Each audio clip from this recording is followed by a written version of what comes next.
I was standing by the roadside, savoring some skewers with great enjoyment. At the same time, just as expected, I saw my girlfriend Elizabeth show up in Nicholas's WeChat moments. The caption read, "The food you make is the best cure in the world." After being stood up by Elizabeth so many times, my heart had long since gone numb. I was even thinking that I should just break up already and let the two of them be together. Chapter 01. I bit into a piece of beef tendon, watching the name Elizabeth flash on my phone screen, feeling only that it was slowing down my skewer eating pace. I was about to ignore it when my palm accidentally brushed the screen and answered the call. Left with no choice, I picked up, annoyed. "What is it?"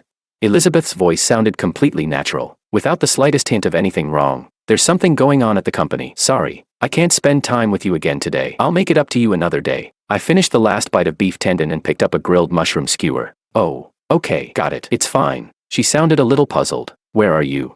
I glanced around. The place was loud and crowded, definitely not the kind of noise you'd hear at Swan Banquet. Oh, I suddenly felt like having skewers. So, yeah, grilled mushrooms really do taste better this way. Why do you always decide things on your own? I had a friend reserve that place for us. If you don't go, you're wasting their effort. What am I supposed to say to them? She was clearly unhappy. Then just tell your friend the real reason you didn't go. I'm sure she'll understand. What real reason? What nonsense are you imagining now? I sighed. Is Nicholas feeling any better? Her voice dropped, and she sounded a bit guilty. How do you know? No, it's not like that. Listen to me. No need. I get it. If I don't eat the skewers now, they'll get cold. See you. I hung up. Handsome guy. Your grilled eggplant. Oh, thanks. Ah, garlic grilled eggplant, my favorite. As for why Elizabeth stood me up this time, you didn't need a brain to figure it out. On the way to Swan Banquet, I had seen a post Nicholas made. It's mealtime, but I feel awful. No appetite at all. Don't feel like eating anything. So I had the driver turn around and head straight to the food street for skewers. It had become a conditioned reflex by now. Ever since Elizabeth got familiar with Nicholas, she had always put him first. Nicholas was originally a newly hired office clerk at Elizabeth's company, a fresh graduate full of youth and energy. Her evaluation of him went from "he's unbelievably stupid, sometimes I really want to fire him," to "he's actually pretty hardworking, and his life isn't easy." I knew right then that she had developed feelings. And at some point, no idea when, it started, whenever Nicholas ran into trouble in his personal life, Elizabeth would be the first to step in and help. I watched it all happen, powerless and helpless. It wasn't like we never argued. We did, plenty of times. But every answer she gave was always so light and dismissive. "He's just a student who just graduated and doesn't really have friends here. I'm just caring about an employee. Anniversaries aren't that important anyway. If you really care, I can make it up to you later." But he had stomach pain, so I had to take care of him. "You've had stomach pain before too. You should understand how uncomfortable that is, right? You only twisted your ankle, but he had a fever. You do know which is more serious, don't you?" So I became immune. I stopped caring. Being stood up was nothing, among all those things. It barely even counted as a big deal. Chapter 02. When I got up the next morning, I actually saw Elizabeth in the living room. That was pretty rare. In the past, whenever this happened, she would usually leave straight from Nicholas's place. She didn't show any particular reaction when she saw me and said casually, "I got back too late last night, so I slept in the guest room." I responded with a simple "mm." She paused, then added, "You got up kind of late too. Guess there wasn't time to make breakfast." I replied flatly, "I'll eat on the way." She smiled. "That's a shame. I kind of miss those light breakfasts you used to make." My hand rested on the bathroom door handle. "What's there to miss? Didn't you already have breakfast?"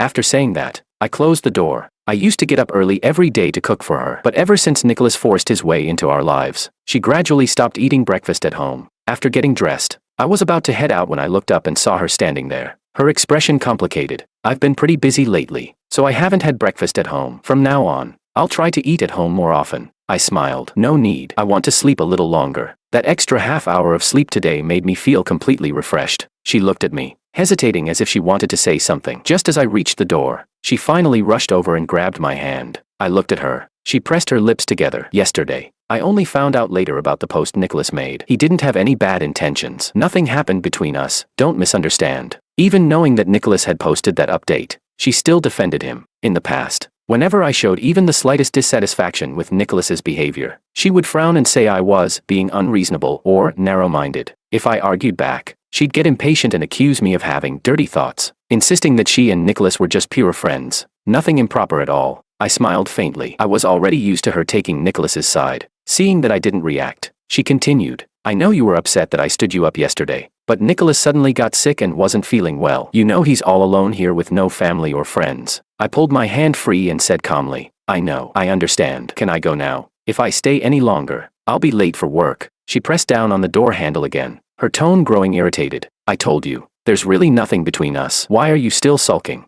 And I already said I believe you. So why are you still stopping me? I'm really going to be late. I'm leaving. I didn't bother with her reaction and walked out directly. Chapter 03. When I got home in the evening, I headed straight for the bedroom, grabbed some clothes, and got ready to take a shower. As I passed by the study, I heard Elizabeth's voice coming from inside. Send it to me. I'll help you do it. It's fine. This isn't much work. I can finish it quickly myself. Haha. All right. I'll treat you to a meal sometime then. I knew it. Elizabeth was helping Nicholas with his work again. Once before, I had asked her to help me grade my students' exam papers. She dragged it out for 2 days, and when I finally asked about it, she snapped impatiently on the spot. Can't I relax and have some fun on the weekend? Your own stuff is your responsibility. Helping you is a favor, not an obligation. In the end, I stayed up late working overtime to finish it myself. But after Nicholas joined her company, there were many things he didn't know how to do, and she lowered herself to personally help him handle everything. When I asked her about it, she said, "It's normal for someone who just entered society to not know a lot. Weren't you the same when you first started teaching?" Thinking of the exam papers, I had a huge fight with her. In the end, she said coldly, "At least helping Nicholas is for my company. What exactly do I get out of helping you?" That Cold War lasted a long time, but clearly, I hadn't drained the water from my brain, because I still forgave her after a half-hearted apology. After showering, I went back to the bedroom and started watching a TV show on my tablet. A while later, the bedroom door opened. I looked up. Elizabeth climbed onto the bed with a somewhat helpless smile and hugged me. "You're home and didn't even call me, just went off to entertain yourself. Your wife just finished working and is really hungry. Why don't you ask Nicholas to cook for you?" Her body stiffened, and her expression darkened. "Why do you have to drag Nicholas into everything? Can you stop thinking so dirty?" I put down the tablet. "No, not really. You helped him with work for so long, him cooking for you would just be returning the favor. Right, paying back the debt." She froze. "You heard that?"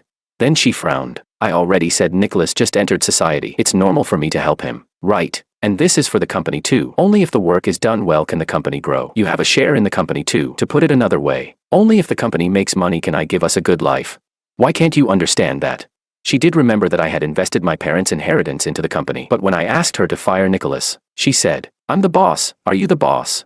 I replied calmly, "I really don't understand. All I know is that if our school had a teacher who'd been there for over half a year and still couldn't handle basic teaching, they would have been fired long ago." Elizabeth let out a long sigh. Fine. I'll urge him to get familiar with the job, and I'll try not to help him anymore. If you have any student assignments in the future, you can give them to me. I'll help you handle them. Is that okay?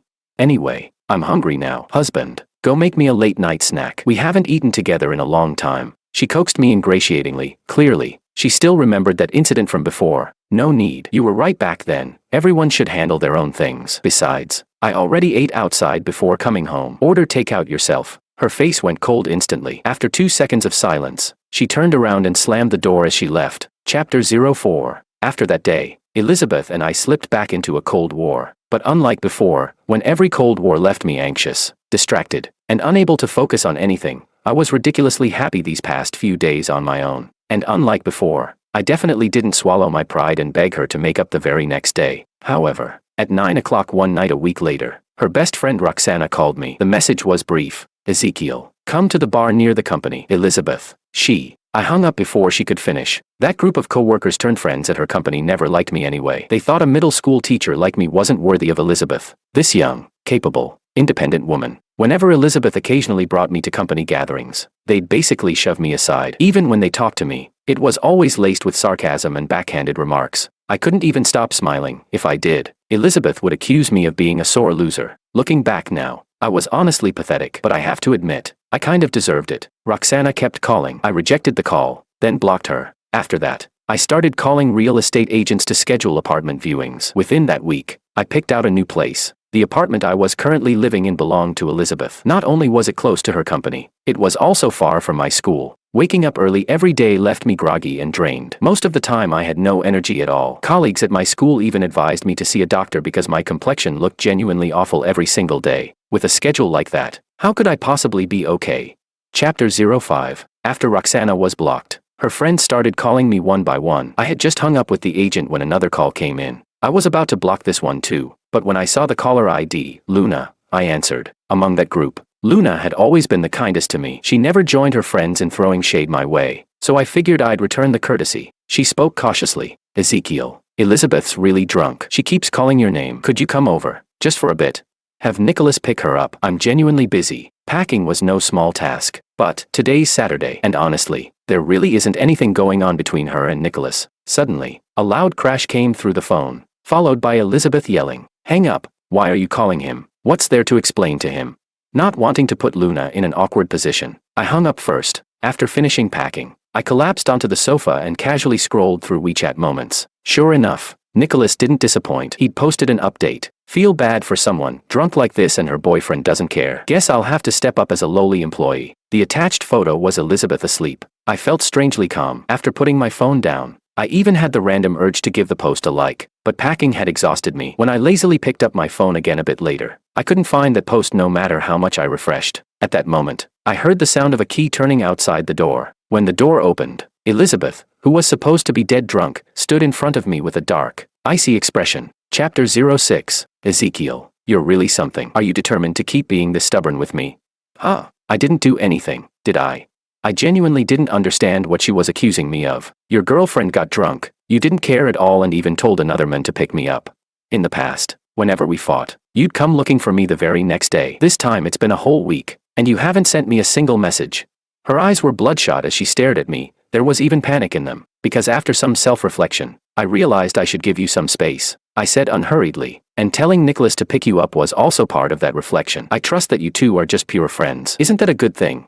Elizabeth couldn't find any words. Her chest rose and fell rapidly. I stood up, ready to go back to the bedroom, but she grabbed me. Let's go get a late-night snack. There's a new spicy restaurant nearby. She wanted to just sweep the Cold War under the rug like this. Just as I was considering whether I should take this chance to lay everything out and break up cleanly, her phone rang. It was the exclusive ringtone Elizabeth had set for Nicholas, once my recurring nightmare. I'd asked her to change it. She said she couldn't be bothered. I said I'd change it for her, and she blew up, yelling that I was overstepping. There was a time when just hearing that ringtone made me want to smash her phone. Elizabeth reached out and rejected the call. That genuinely surprised me. Normally, no matter how important things were, if it was Nicholas calling, she would drop everything to answer. But Nicholas was persistent. One rejected call was immediately followed by another. I smiled. Go ahead, answer it. Elizabeth pressed her lips together. No, I'm taking you out for food. Then will you block him? Elizabeth froze on the spot. Otherwise he'll just keep calling. How are we supposed to eat? She hesitated, then still answered the call. After listening for just a couple of seconds, her expression changed to panic. After hanging up, she said anxiously, Nicholas has gastroenteritis. I cut her off. Go. Elizabeth looked at me deeply. I'll be back soon. You have to wait for me. Then she turned around and left without hesitation. Chapter 07. Of course I didn't wait for her. Instead, I slept soundly, got up the next morning without rushing, and calmly made myself breakfast. After eating, I went out to look at apartments. I felt a bit regretful. If I'd finalized a place a few days earlier, I could have moved out today. Before viewing the apartment, I happened to notice that my phone had over a dozen missed calls and dozens of messages. I must have accidentally put my phone on silent earlier. Luckily, I hadn't missed any important work messages. There were messages from Elizabeth. She explained that Nicholas's condition was really serious, so she stayed to take care of him all night, but nothing happened between them. Nothing happened between us. Please believe me. Can you reply? On top of that, there were unexpectedly messages from Nicholas too, dozens of them, which startled me at first, but when I opened them, they were basically the same content sent over and over. Bro. Elizabeth held me and comforted me all night yesterday. She really knows how to take care of people. And you were guarding an empty bed again, right? Honestly, what's the point of clinging to a woman who doesn't love you? Don't wait for her. She definitely won't be back this morning. He used self-destructing messages, probably afraid I wouldn't see them, so he kept resending. I replied helplessly with a single line. Saw them. Stop spamming. Careful you don't pass out. He went quiet for a moment, then suddenly sent several normal messages. Those earlier messages were sent to the wrong chat. They weren't meant for you, Ezekiel. I was just joking with friends. Sorry. I know I shouldn't trouble my boss. I absolutely won't do it again. Ezekiel really loves you. Please don't fight because of me. He sent variations of those lines more than 10 times, then stopped messaging altogether. Elizabeth, on the other hand, sent another message saying Nicholas was still weak and she needed to stay with him a bit longer. I'll definitely be back this afternoon. I blocked her. Chapter 08. Even though I'd run into something unlucky, the apartment viewing went incredibly smoothly. We signed the contract quickly, and the landlord handed me the keys on the spot. Turns out she was also the owner of a moving company. When she heard I was relocating, she directly called in one of her company's moving trucks and even gave me a discount. Carrying the luggage I'd already packed, I left the apartment I'd lived in for years without a shred of nostalgia. Not long after I finished cleaning and organizing the new place, I received a flood of messages from unfamiliar numbers. Ezekiel, you moved out. Didn't I tell you to wait for me to come back? Please, calm down first and just listen to me, okay? I swear I'll keep my distance from Nicholas from now on. I'll transfer him to another department and stop having him work by my side. Please believe me one more time, please. After reading a few, I blocked that number as well. Chapter 09. However, when I got off work on Monday, I saw Elizabeth waiting at the school gate. The good mood I'd managed to keep for 2 whole days vanished instantly. Dark circles hung under her eyes, and she looked utterly worn out. The moment she saw me, she rushed over and grabbed my hand. I know I was wrong, Ezekiel. That night Nicholas was on an 4 drip all night and still very weak in the morning, so I stayed a bit longer to observe him. There really is nothing between us. I already told him, once his sick leave ends, he'll move to another department and won't be my assistant anymore. So could you give me another chance? She looked at me pitifully, not wanting to draw attention. I led her to a quieter corner. I looked at her and said calmly, when you were taking care of him, did you notice that he was on his phone?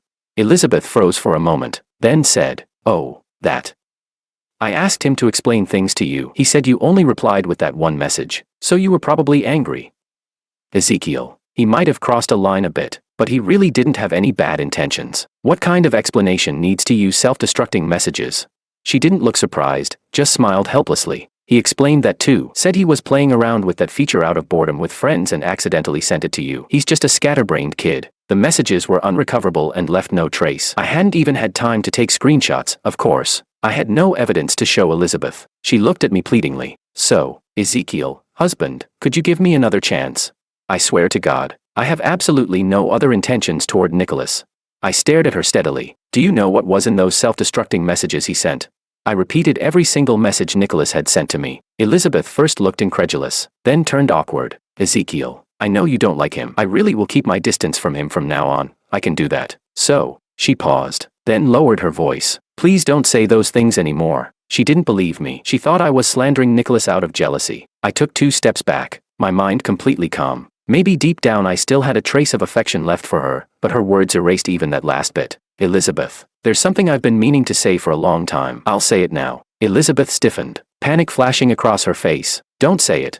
Your company has already stabilized, so at this point, it shouldn't be a problem if I withdraw my investment. Her eyes filled with even more panic. Why would you suddenly pull out? You said your money would always stay with me. Husband, I won't ask for more than what's fair. I just hope you'll give me a reasonable price. And then, husband, don't say it. I know you've been upset lately. I'll buy you. We're breaking up. I interrupted. Chapter 10. After that, Elizabeth came to my school every single day looking for me. I ignored her every time. When she tried to follow me back to my new place, I told her I'd call the police. Only then did she stop, standing there watching me walk into the subway station. But my place wasn't some secret base, so it didn't take long for her to find my new address anyway. Seeing her in my residential compound after work genuinely startled me. Her eyes were bloodshot, her hair a mess. She looked even worse than the last time I'd seen her at the school gate. Ezekiel, I don't want to break up. She rushed over and hugged me tightly. We were so in love before. How did things end up like this?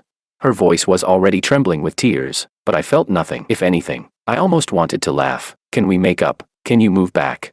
These days without you at home, I can't eat well or sleep properly. Only now do I realize I really can't live without you. I pushed her away and said coldly, I'm not moving back. This place is close to my school and transportation is convenient. She hurriedly said, I can drive you. From now on, I'll take you to work every day, rain or shine. I shook my head. You said the same thing when I first moved into your place, but later, she complained that driving me to school was a detour and cut into her sleep time. After a while, I stopped asking her to drive me at all. She looked flustered. I'm sorry. Back then the company was struggling, and I wasn't in a good headspace. I promise I'll pick you up and drop you off every day from now on.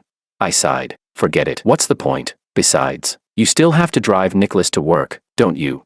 I'll talk to him. I'll tell him to take the subway himself from now on. Line 5 just opened there anyway. My teaching workload has been heavy lately. We'll talk if there's time. I was really tired and didn't want to say any more. Chapter 11. Elizabeth still refused to give up. She actually rented the apartment right next door to mine and started getting up early every day to make breakfast for me. In the evenings, despite always being a workaholic, she somehow managed to get back early every day before I got off work, cook dinner, and ask me to come over to eat. I mostly ignored her. She didn't get angry either. Occasionally, when I was in a rush in the morning or too lazy to cook after work, I'd begrudgingly go over for a meal. She'd be happy beyond belief. That day during dinner, she kept glancing at me repeatedly. I wanted to ignore it, but it was honestly killing my appetite, so I asked what was wrong. As soon as I spoke, she put down her chopsticks and looked at me seriously. I've thought it through. I really handled things terribly before. I admit that during that time, the pressure from the company was overwhelming, and I wanted to find somewhere to relax. Even though I'm absolutely sure I never fell for Nicholas, emotionally, I did stray. I'm sorry, husband. I'll talk to Nicholas, compensate him properly, then let him resign. From now on, you'll always come first. I won't value anyone more than you. So, she looked at me cautiously. Can we not break up? Her eyes were full of affection. I, on the other hand, instantly lost my appetite. If she'd said this earlier, back when we still fought, I probably would have cried with joy on the spot. I put down my chopsticks. Just as I was about to speak, a phone ringtone rang abruptly. It wasn't my phone. It was Elizabeth's. I instinctively glanced at the screen. The name Nicholas was flashing nonstop. It was Nicholas, not Nicholas, and that ringtone. I've already deleted the special ringtone I set for him. Elizabeth ignored the call and stared at me nervously. Husband, believe me, I really am changing. I neither agreed nor disagreed. I only asked. You're not answering it. She shook her head frantically and immediately rejected the call. I mean it. From now on, you'll absolutely be my top priority. Then answer it first, I said indifferently. Only after that are you qualified to talk about from now on. She stared at me blankly, then clenched her teeth. Okay, I'll make things clear with him right now. Chapter 12. Elizabeth failed to make things clear with Nicholas because he broke down crying on the phone, saying he was going to kill himself. She spoke incoherently, saying that a human life was at stake, but that she would definitely explain everything to Nicholas and asked me to wait for her. Naturally, I didn't stop her, nor did I suggest calling the police to handle it. She gave me one last worried look, then walked out without looking back. I returned to my own apartment, and soon after received a message from Nicholas. Old man. She still came to me. Go ahead and be mad. Serve you right if you're furious to death. Nicholas had been quiet as a mouse these past few days. I'd known he wouldn't behave himself for long. Sure enough, he'd been holding back something big for exactly this moment. What he didn't know was that I deliberately never blocked him, precisely because I was waiting for this. Before going to bed that night, he sent several more messages. She slept with me. Why aren't you talking? Smashing walls and throwing things in rage. Bro, I didn't want to send this before bed and ruin your rest, but I really couldn't hold it in. I know you're reading. Why not reply? Are you really that furious? The way you stubbornly refuse to admit defeat is honestly pretty ugly. Let go early. It's better for both of us. Finally, he sent a nude photo of the two of them in bed. By the way, she's really wild in bed. Bet it's been a long time since you experienced that. I shrugged at my phone. Chapter 13. When Elizabeth rushed back, she happened to see me heading out to throw away the trash. I'm sorry, husband. I broke my word again, but I've already made everything clear with him. He'll resign next Monday, and he won't appear in our lives ever again. If you're still angry, I can move out and wait until you cool down. Please don't leave. Okay. I was surprised she suddenly said that, then quickly realized she must have seen the suitcase sitting in my living room behind me. I looked at her and smiled. Never appear again. Did Nicholas promise you that? She hurriedly said. I was the one who brought it up. I told him not to disturb us anymore. Elizabeth, just for this one night, you changed clothes. And judging by your appearance, you even washed your hair and took a shower, didn't you?